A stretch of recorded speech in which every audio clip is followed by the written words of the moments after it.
ہم چوتھی مبارکبادی پر غور کر رہے ہیں اور آج اس گفتگو کا دوسرا حصہ ہے۔ مبارک ہیں وہ جو راست بازی کے بھوکے اور پیاسے ہیں کیونکہ وہ آسودہ ہوں گے۔ اس مبارکبادی پر غور کرتے ہوئے ذہن میں ابھرنے والا دوسرا سوال یہ ہے کہ بھوکے اور پیاسے ہونے سے کیا مراد ہے؟ میں پہلے بھی یہ عرض کر چکا ہوں کہ بھوک اور پیاس سے مراد اشد خواہش ہے۔ آئیے ہم اس پر مزید غور کرتے ہیں۔ شاید ہمارے لیے مسیح کے الفاظ کی طاقت اس لیے بہت واضح نہ ہو کیونکہ ہم نہیں جانتے کہ بھوکے اور پیاسے ہونے سے کیا مراد ہے۔ زمانہ قدیم میں لوگ بہت کم اجرت پر کام کرتے تھے اور انہیں خوراک کی کمی کا بھی سامنا کرنا پڑتا تھا۔ وہاں پر فاسٹ فوڈ ریسٹورانٹ نہیں ہوتے تھے اور کھانے کی اشیاء تک رسائی بھی مشکل ہوتی تھی۔ روٹی کے حصول کی جنگ کھپا دینے والی تھی۔ سارا وقت اسی میں صرف ہوتا تھا۔ دن کے تمام گھنٹے اور رات کو کمانے کی فکر سونے نہیں دیتی تھی، اور پھر وہاں پر طوفان آتے تھے جو فصلوں کو تباہ کر دیتے تھے، اور مشرق وسطیٰ کی باد سموم بھی خطرناک ثابت ہوتی تھی۔ قحط پڑتے تھے۔ اس پس منظر کے تناظر میں یسوع مسیح نے یہ بات کہی، میری بادشاہی کے لوگ راست بازی کے بھوکے اور پیاسے ہوتے ہیں۔ یہ وہ لوگ ہیں جن کی خواہش راست بازی کی بھوک اور پیاس ہے۔ وہ خوشحالی کے خواہش مند نہیں ہیں، وہ مالی خوشحالی کی خواہش نہیں رکھتے، وہ شفاؤں کی تلاش میں نہیں ہیں، وہ دولت مند ہونے کے چکر میں نہیں ہیں، وہ کامیابی، صحت، شادی، بہتر نوکری اور بہتر حالات کے متلاشی نہیں ہیں۔ وہ خدا سے یہ دعا نہیں کرتے کہ جو چیزیں انہیں ذاتی طور پر پسند نہیں وہ ان کو ٹھیک کر دے۔ ان کی زندگی میں ایک بے تابی پائی جاتی ہے، لیکن اس بے تابی کا تعلق دنیا کی فانی چیزوں سے ہرگز نہیں ہے۔ ان کی بے تابی ان چیزوں کے لیے جو یہ دنیا دے سکتی ہے نہیں ہے، بلکہ ان کی بھوک اور پیاس ان اشیاء سے کہیں بڑھ کر چیزوں کے لیے ہے۔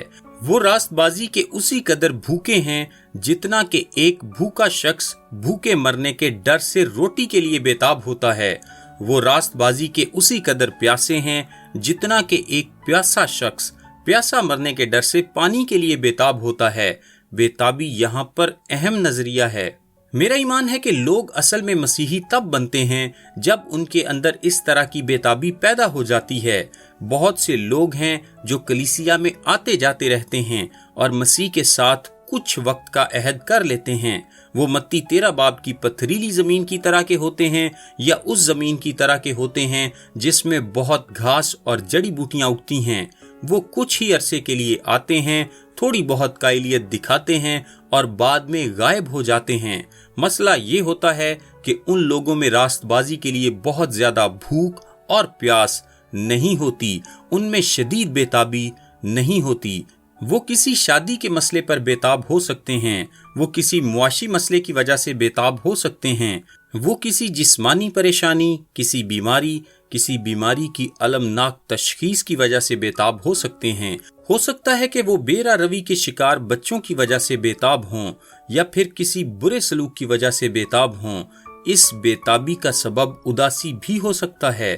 جو عنصر لوگوں کو جائز طور پر خدا کی طرف راغب کرتا ہے وہ بہتر طرز زندگی کی بھوک پیاس نہیں ہے، خوشحالی، خوشی یا ایسی چیزیں نہیں ہیں، بلکہ لوگوں کو خدا کے پاس لانے والا واحد عنصر راست بازی کی بھوک اور پیاس ہے۔ یعنی جب وہ اپنے دیوالیہ پن کو تسلیم کر لیتے ہیں۔ جو بادشاہی میں داخل ہونا چاہتا ہے اس کے دل میں یہ ہونا چاہیے۔ جین ڈاربی نے بہت سال پہلے لکھا، صرف بھوکے ہونا ناکافی ہے، مجھے تو بھوک سے مرتے ہونا چاہیے تاکہ میں جان سکوں کہ خدا کے دل میں میرے لیے کیا ہے۔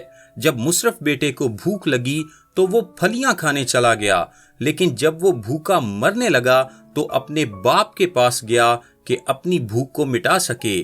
اس کا مطلب یہ ہے کہ انسان کو خدا کے لیے بےتاب ہونا چاہیے، جو کہ لوکا پہلے باب کی 53ویں آیت کے مطابق بھوکوں کو کھانا کھلاتا ہے اور وہ ہمیشہ کھلائے گا۔ بھوکے اور پیاسے ہونے کا کیا مطلب ہے؟